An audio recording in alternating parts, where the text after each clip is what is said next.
اب میں انتہائی ادب سے گزارش کر رہا ہوں اپنے عظیم قائد جانشین فدائے ملت ان سارے کارروائیوں کو روح رواں اللہ ان کو نظر بد سے بچائے.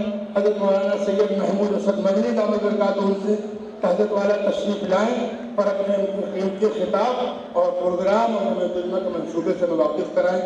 حضرت مولانا سید محمود اسد مدنی دامت برکاتہ.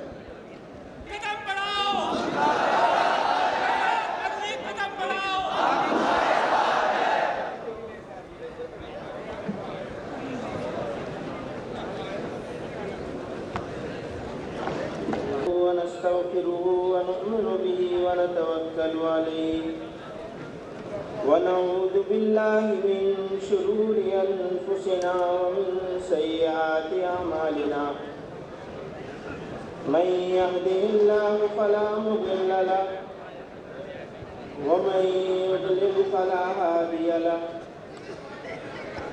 ونشهد أن لا إله إلا الله وحده لا شريك له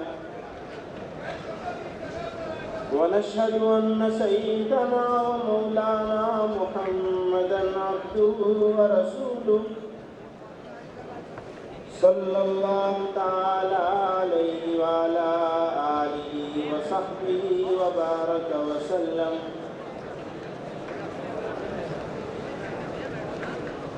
جمعیت علماء ہند کے صدر محترم امیر الہند حضرت مولانا قاری سید محمد عثمان صاحب دامت برکاتہ.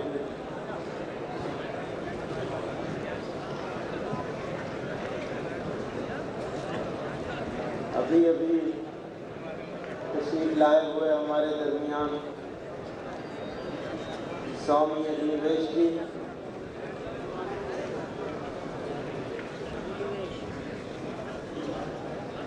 میں سوامی جی سے کہہ رہا تھا صبح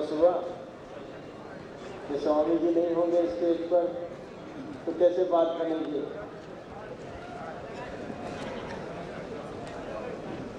معزز علماء کرام، نوجوانان ملت، بزرگوں اور بھائیوں،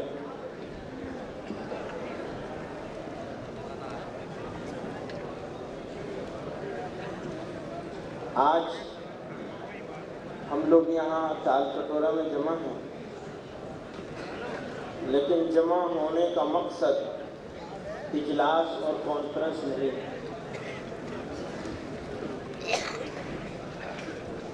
اجلاس اور کانفرنس سے تو بہت ہو گئی. ہم کانفرنسیں کرتے ہیں، اجلاس کرتے ہیں، اپنا وقت لگاتے ہیں، اپنا مال خرچ کرتے ہیں، اپنے گھروں سے آتے ہیں.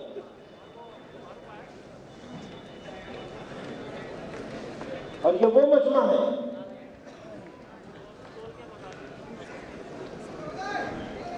جس کو سواریاں دے کر نہیں بلایا جاتا. یہ وہ مجمع ہے جو سواری کو بھی پیسہ خرچ کرتا ہے اور اس اجلاس کو کامیاب بنانے کے لیے ہم کو بھی پیسہ دیتا ہے. اسی لیے کہتے ہیں جان اور مال دونوں چیزوں کی قربانی دینے والے ہیں.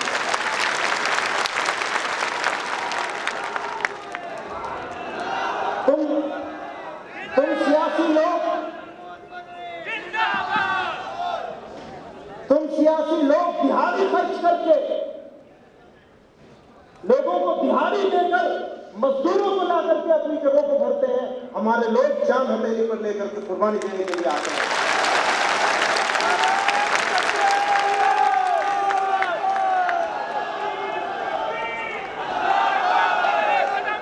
کہتے ہیں جو جیسا خود ہوتا ہے اسی دوسروں کو سمجھتا ہے. یہ تو خود کرائے کے لوگوں سے کام چلاتے ہیں، ہمیں بھی ایسے سمجھنے لگے. تو اب جلسہ اور جلوس کا نمبر ختم،